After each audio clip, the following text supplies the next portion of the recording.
Halo guys, welcome back again to my channel. Bersama saya Hansen di sini, dan seperti biasanya setiap harinya saya akan buatkan video seputar cryptocurrency. So, bagi kalian yang tertarik seputar cryptocurrency, boleh aja langsung bantu saya like dan juga subscribe. Jangan lupa juga untuk hidupkan lonceng notifikasinya supaya kalian gak ketinggalan update terbaru seputar cryptocurrency. Oke, pada hari ini guys, kembali kita akan bahas seputaran Bitcoin, dan seperti biasa kita bakalan mulai dari CoinMarketCap terlebih dahulu. Per hari ini secara global market cap crypto berada di angka 1,1 triliun dolar atau naik sekitar 1,8%. Nah, Bitcoin sendiri di angka 23.189, Ethereum 1.734, BNB 315, XRP 0,37, Cardano 0,51, Solana 40, dan Polkadot ada di urutan ke-10 dengan harga 8,65 dolar.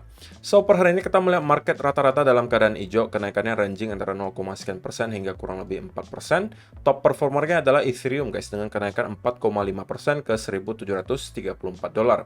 So, itu adalah outlook sementara dari beberapa top coin yang ada. Sekarang kita masuk dulu ke beberapa berita dan data terbaru hari ini. Nah, seperti yang kalian ketahui guys, semalam kita sudah kedatangan salah satu data ekonomi terpenting ya untuk minggu ini, yaitu adalah non-farm payrolls dan juga unemployment rate, yang pada intinya adalah ketenagakerjaan di Amerika Serikat. Yang kalau kita lihat datanya, itu di luar ekspektasi guys. Kita melihat forecast-nya untuk NFP itu adalah 250.000, tapi actual-nya itu adalah 528.000. Alias pengadaan ketenagakerjaan di Amerika Serikat ternyata masih sangat banyak. Kemudian unemployment rate-nya atau tingkat penganggurannya itu di forecast atau diprediksikan masih menetap di 3,6%, tapi malah menurun menjadi 3,5%. Tentunya dengan hal ini kembali bisa membuat labor market dijadikan lagi tameng oleh kakek Powell. Setiap kali nanti ditanya, gimana keadaan ekonomi di AS sekarang atau di US? Dia bakal mengatakan, ya, fine-fine saja gitu. Saya masih melihat labor market masih terlihat cukup kuat, bahkan kita melihat unemployment rate itu menurun, NFP naik. Dan kalau misalnya kita lihat reaksi market ketika data ini keluar, gitu ya, itu adalah sedikit negatif. Alias kita melihat market sedikit down ketika melihat NFP dan unemployment rate ini menunjukkan bahwa labor market di AS itu masih sangat kuat. Nah, kenapa hal tersebut bisa terjadi? Tentunya interpretasi masing-masing orang bisa berbeda ya. Tapi menurut saya begini guys, dengan adanya data labor market yang masih sangat kuat di sini, berarti di bulan September nanti, kemungkinan The Fed nggak bakalan stop untuk terus menaikkan suku bunga. Karena untuk sekarang guys, sudah mulai banyak investor, sebelum NFP ini keluar ya, sebelum data unemployment rate dan NFP ini keluar, banyak orang merasa The Fed kemungkinan besar nggak bakalan bisa lagi kenaikan suku bunga terlalu banyak. Kenapa? Karena data GDP keluar kemarin sangat mengecewakan yang menunjukkan bahwa perlambatan ekonomi di AS itu terjadi sangat cepat. Dikhawatirkan kalau misalnya ternyata The Fed terus-menerus menaikkan suku bunga, yang terjadi adalah ekonomi di US terus terpressure dan mengalami ya kehancuran. Gitu ya. Dan itu yang menyebabkan market merasa, oke, ini sepertinya udah saatnya lagi masuk, karena harusnya The Fed nggak bakalan bisa lagi naikkan suku bunga, atau bahkan bisa jadi mereka berubah haluan dari yang awalnya naikkan suku bunga dan QT menjadi penurunan suku bunga atau suku bunganya tetap dan melakukan QE lagi. Itu yang market harapkan. Sehingga kalau QE lagi atau quantitative easing atau printing money lagi, ya uangnya bakalan masuk lagi ke saham, masuk lagi ke crypto, risk on asset lagi. Tapi dengan adanya data ini, mungkin menurut sebagian orang, ini menunjukkan bahwa The Fed masih akan menaikkan suku bunga lagi. Karena labor market ternyata tidak melemah sama sekali, malah menguat. Dan ini juga yang disampaikan oleh si Alf gitu ya. Ini adalah salah satu makroekonomi analis yang menurut saya cukup baik gitu. Kalau misalnya kalian tertarik makroekonomi di US, kalian bisa follow si Alf ini di Twitter.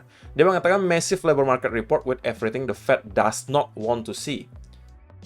Dia mengatakan data labor market tersebut sebenarnya the Fed nggak pengen lihat. Yaitu ada non-farm payroll yang sangat besar, 500.000, dan juga unemployment rate yang menurun. Kenapa? Pertama, ada 3 poin dia katakan. Huge beat and prior numbers revised up to. Hourly earnings up, wages picking up. Kemudian, labor force participation rate down, less labor supply. A data-dependent Fed now has to be very, very hawkish. Jadi pada intinya, dia sampaikan dengan adanya data unemployment rate kemarin, harusnya ke depannya, the Fed bakalan sangat-sangat hawkish atau sangat-sangat agresif dalam menentukan kebijakan moneternya. Salah satunya dengan menaikkan suku bunga lagi. Karena kenapa? Katanya hourly earnings itu up atau gaji di sana udah start naik lagi. Kemudian less labor supply, alias supply ketenaga kerjaan itu mulai berkurang. Kalau udah nggak banyak orang yang pengen kerja, labornya berkurang, supply-nya nggak ada nih. Orang mau cari karyawan itu sulit. Tentunya nanti gaji karyawan yang ada itu bakalan naik. Karena sulit, lagi sulit nih cari karyawan. Gitu kan? Nah, kalau gaji karyawan rata-rata pada naik, otomatis spending mereka juga naik, guys. Karena kan naik gaji nih, gitu kan? Wah, saya pengen foya-foya, beli barang yang nggak penting ya dibeliin aja. Dengan spending juga mulai naik, itu kembali memperburuk inflasi yang ada. Ya kan? Karena demand-nya mulai naik lagi nih. Orang-orang mulai banyak spending lagi karena rata-rata lagi naik gaji. Nah, itu yang menurut si Alf, kenapa itu akan membuat the Fed bakalan menjadi lebih agresif lagi nanti untuk menaikkan suku bunganya. Tapi tentunya ini interpretasi masing-masing orang bakalan beda, guys ya. Ini semuanya hanya dalam bentuk prediksi dan analisa. Saya sebenarnya pengen tahu gitu. Menurut kalian apakah dengan data unemployment rate kemarin yang sangat kuat, kira-kira apa nih efeknya, guys, ke market dan juga ke The Fed? Kalian boleh kasih komentar kalian di kolom komentar di bawah. Oke? Nah, sebelum kita masuk ke chart, saya punya satu selingan dulu untuk kalian yang menurut saya bisa bermanfaat banget untuk kalian.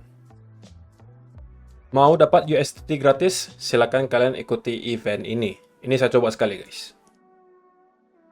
Jadi ini ada spin yang bisa kalian lakukan dan kalian bakalan dapat kupon USDT.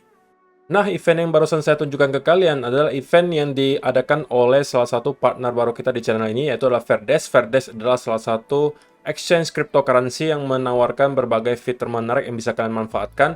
Dan lagi-lagi mereka mengadakan event yang sangat besar. Trading volumenya saja kalau kalian bisa lihat dalam 24 jam terakhir itu 2,8 billion dollar. Nah, wheel spin yang tadi saya awal tunjukkan ke kalian merupakan salah satu event dari 3 event besar yang lagi diadakan oleh Fairdesk yang dinamai Arena 2.0. Salah satu highlight utamanya adalah King of Arena, di mana di sini kalian bisa menebak-nebak seperti options ya, guys. Kemana kira-kira harga cryptocurrency itu dalam 30 detik ke depan bakalan berada. Kalau tebakan kalian benar, kalian akan berkesempatan untuk menjadi pemenang di sini. Hadiahnya itu mencapai 1,4 miliar rupiah, guys. Nah, kemudian gimana caranya kita bisa ikutan King of Arena ini? Nah, kalian bisa pakai dana kalian sendiri untuk main di Arena V2 ini, atau kalian bisa mendapatkan kupon dari Fortune Spin di sini, dan nanti kuponnya itu dalam bentuk USDT kalian bisa pakai untuk main di Arena V2. Oke. Nah, di sini saya masih punya sisa 4 spin, guys. Nah, saya spin lagi. Saya sempat dapat yang $200. Nah, di sini saya dapat $200 lagi, guys. Jadi ini kuponnya bisa kalian pakai selain untuk di Arena V2, oke? Kalian juga bisa pakai USDT ini untuk dijadikan margin trading. Jadi bonus di sini berbeda dengan exchange lain, guys. Kalau exchange lain itu biasanya hanya untuk memotong trading fee kalian, tapi kalau di sini bisa digunakan untuk trading juga. Jadi jadikan margin atau kalian mau main di Arena V2. Nah, gimana caranya kalian bisa dapat spin seperti ini? Ketika kalian trading future di Fairdesk, setiap 8.000 trading volumenya kalian akan dapat satu free spin, guys. Satu free spin setiap 8.000 trading volume. Jadi setiap 8.000 kalian dapat satu dan seterusnya, tidak ada batas atasnya. Oke, jadi kalian bisa dapat free spin dari situ, atau kalian bisa mengajak teman-teman kalian untuk ikutan trading di sini juga. Dan kalau misalnya terkualifikasi teman-teman kalian, kalian juga akan mendapatkan free spin di sini. Atau cara ketiga, kalian mau dapat free spinnya, kalian tinggal follow media sosial dari Fairdesk saja dan kalian berkesempatan untuk memenangkan free spinnya juga. Nah, selain itu ada juga event yang sangat menarik, yaitu Deposit Carnival, di mana kalian bisa mendapatkan bonus USDT juga hanya dengan melakukan deposit. Ketika kalian deposit dan kalian transfer depositan tersebut ke Perpetual Trading Account, jangan sampai salah ya guys, bukan yang spot tapi yang Perpetual Trading Account, kalian akan berkesempatan memenangkan bonus gitu ya. Kalian bisa cek di sini bonusnya seberapa. Kalau misalnya kalian deposit 100 sampai 15.000 dolar, kalian maksimumnya dapat 600 USDT dan seterusnya, kalian bisa cek. Tapi kalau misalnya kalian menggunakan link yang saya sediakan di kolom description box di bawah, kalian mendapatkan tambahan deposit bonus 1%. Lumayan banget guys. Jadi kalau misalnya kalian tertarik untuk daftar di Fairdesk, kalian bisa klik aja langsung link yang ada di kolom description box di bawah dan kalian bisa dapat tambahan 1% deposit bonus. Perhitungannya semuanya juga ada di sini dan kalau untuk deposit Carnival, batas waktunya sampai 9 Agustus. Jadi jangan sampai ketinggalan, kalian bisa langsung coba aja. Maksimum bonus rewardnya bisa sampai 5.000 USDT loh guys. Kalau misalnya kalian deposit 160.000 sampai 250.000 dolar. Oke, sekarang kita lanjutkan videonya guys. Dan sekarang kita langsung masuk aja ke chartnya Bitcoin. Dan saya pengen mulai dari daily chart terlebih dahulu. Nah, di daily chart sebenarnya guys, kita kembali kedatangan berita positif guys. Kenapa? Setelah 7 hari berturut-turut kita mendapatkan penurunan dan candle merah berturut-turut 7 hari, akhirnya kita mendapatkan satu candle hijau. Dan candle hijaunya, guess what? Ini adalah candle yang kemarin kita pengen. Atau saya pribadi pengen lihat, yaitulah bullish engulfing candle. Oke, sebelumnya kalau kalian perhatikan, setiap kali kita membentuk ada bullish engulfing candle, probability-nya lebih tinggi adalah bahwa kita akan meneruskan kenaikan ke atas. Ingat probability ya guys, tidak ada yang namanya kepastian atau garansi. Semuanya dalam bentuk probability. Nah, secara teori kalau kita melihat adanya bullish engulfing candle, maka itu harusnya adalah ke arah bullish. Gitu ya. Terakhir kali di sini kita ada bullish engulfing candle, kita naik. Di sini bullish engulfing candle kita naik. Di sini kita juga ada bullish engulfing candle kita naik. Walaupun yang di sini enggak ya guys. Kita bisa kategorikan ini juga engulfing karena ini menelan candle bearish sebelumnya, body candle-nya, dan kita malah tidak naik tapi turun. Walaupun kita sempat ada naik sedikit tapi langsung ke reject lagi ke bawah. Oke. Jadi ini semuanya dalam bentuk probabilitas dan secara teori harusnya ini indikasi baik ya guys, kita mendapatkan ada bullish engulfing candle. Dan kalau misalnya kita lihat di daily chart, setelah kemarin kita mendapatkan ada area yang sangat signifikan di sini guys. Oke, kita udah tahu ini adalah area yang saya sampaikan wajib dipertahankan oleh Bitcoin di daily chart gitu kemarin. Dan kita berhasil mempertahankan area tersebut. Nah, sekarang area berikutnya yang sangat signifikan kalau kita lihat di daily chart adalah di sekitaran sini guys. Kita bisa lihat. Ini adalah areanya. Nah, setiap kali kita menyentuh area di sini, itu kita selalu mendapatkan rejection nih guys. Nah, PR bagi Bitcoin sekarang kalau misalnya kita pengen untuk move higher adalah tentunya kita pengen lihat daily candle itu closing di atas area di sini. Di atas 24.000. Kalau itu sampai terjadi, kita closing candle daily di atas 24.000, menurut saya harusnya Bitcoin bakalan bisa melanjutkan kenaikan ke atas. Nah, itu dari segi daily chart. Dan coba kita cek ke time frame yang lebih kecil, mungkin di sekitaran 1 hour chart ya. Nah, di 1 hour chart, untuk kalian yang udah nonton saya dari beberapa hari yang lalu, harusnya kalian sedikit banyak tahu ya outlook saya seputaran Bitcoin. Pertama, dari ketika kita melihat Bitcoin di sini, saya katakan saya expect Bitcoin itu akan membuat satu lagi low gitu guys. Sebelum pada akhirnya kita akan membuat push berikutnya ke atas. So far, gitu ya. So far itu sesuai dengan skenario yang kita mau. Dan kalau misalnya kalian perhatikan juga di video kemarin, saya sampaikan guys, kalau misalnya nih kita pengen untuk move higher, oke, dan menuju at least ke area high di sekitaran sini. Itu yang pertama kita perlu lakukan adalah reclaim area major resistance di sini. Oke, yang sepertinya kalau kalian perhatikan, itu kembali menjadi area major resistance. Ketika semalam kita mendapatkan retest ke area sana, kita kembali mendapatkan rejection guys. Rejectionnya juga cukup kuat. Oke, ini menandakan memang banyak sekali sellers di area sini. Oke, inilah kenapa saya sampaikan di video kemarin kalau kita pengen move higher, yang pertama kita perlu lakukan adalah untuk mampu break di atas area major resistance di sini dan kemudian consolidate di atas area tersebut. Nah, dengan adanya hal ini adalah potensial bagi kita untuk kembali start masuk ke market. Walaupun saya pribadi udah sampaikan ya di video kemarin juga, saya udah masuk sedikit di sini. Porsinya memang nggak banyak, kecil, sedang saja gitu ya, belum semuanya, belum full. Dan saya masih akan nambah lagi kalau ternyata saya dikasih setup lagi di atas area di sini. Oke. Dan yang sementara bisa kita lihat adalah memang range di sini itu masih di respect guys. Kita masih melihat adanya rejection yang sangat kuat ketika kita mendapatkan retest di area major resistance dan harusnya lower range di sini juga masih sangat valid guys. Jadi kita bisa consider hal ini atau penurunan yang terjadi di sini itu hanya sebuah fake out. Dan kalau kita zoom out sedikit guys, maka kita sekarang bisa melihat bahwa kita berpotensi membentuk juga yang namanya apa guys kira-kira. Ya, mungkin sebagian dari kalian udah tahu ya. Inverse head and shoulder. Oke, ini adalah left shoulder-nya, ini adalah head-nya, dan kita membentuk right shoulder-nya di sini. Oke, right shoulder-nya apakah cuma satu kali di sini ataukah dua kali, terserah. Pada intinya kalau kita lihat bentukannya seperti ini jatuhnya mirip seperti inverse head and shoulder. Kemudian neckline-nya di sebelah mana? Neckline-nya adalah di area major resistance sini. Kalau kita mampu break dan kemudian retest di area di sini, ini adalah chance bagi kita mungkin untuk start atau bagi saya ya untuk menambah porsi long saya dari yang di sini dan saya tambah lagi di sini. Oke. Kalau memang kita berada di inverse head and shoulder, maka target teknikalnya kita bisa ukur juga nih guys. Adalah persis di area high sebelumnya di sekitaran 24.600-an. Jadi itu adalah target teknikalnya.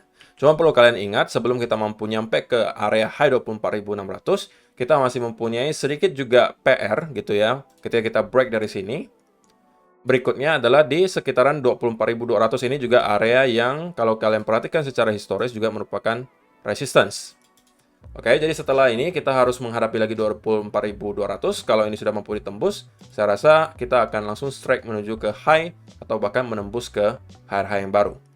Oke, jadi untuk sementara saya rasa itu aja yang perlu saya sampaikan guys. Kalau misalnya selama kita bertahan di area di sini, saya rasa kita masih melihat ada inverse head and shoulder yang masih valid gitu ya.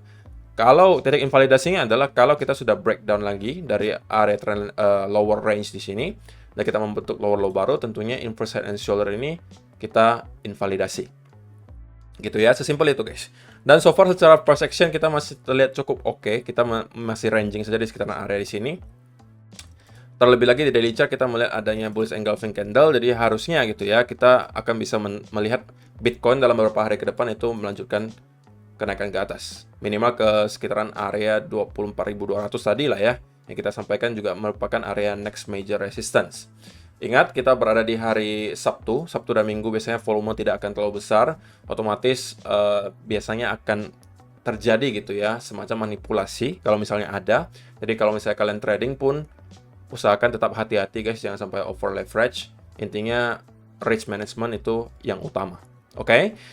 Ya udah itu aja sih guys yang perlu saya sampaikan di video hari ini. Semoga bermanfaat untuk kalian semua. Terima kasih yang sudah menonton sampai selesai dan kita akan bertemu lagi di video yang berikutnya. Bye-bye.